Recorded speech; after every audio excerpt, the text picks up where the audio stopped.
שלום חברים, ואני גיליתי הרגע אופציה המגניבה בעולם במיינקראפט. אתם לא תאמינו, אתם עכשיו תראו אותה. יש... שנייה, אני עושה קריאייטיב. נכון חשבתם שיש רק את זה, את זה. ממש לא כך. תסתכלו. הנה, תסתכלו.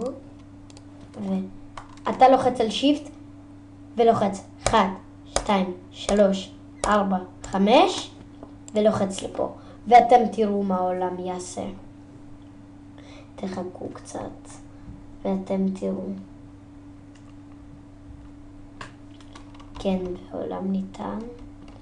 והנה מה קרה לעולם.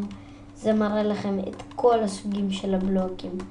זה מראה לכם הכל, מים, איך אפשר לשים מים. הכל זה מראה לכם כל מה שיש במיינקראפט.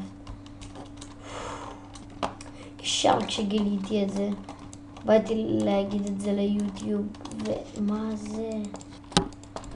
לא תאמינו, אפשר גם לעבור בדרך בלוקים, כן?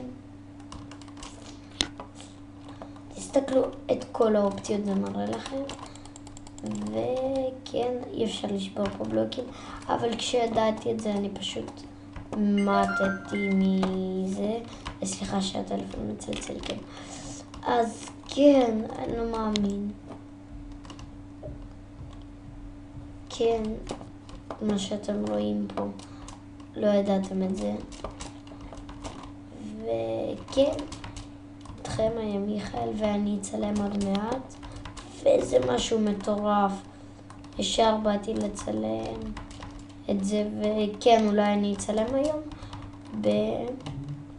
או שמחר, לא יודע. אני אצלם סורווייבל. כן, וזה משהו קטלני, אני יודע.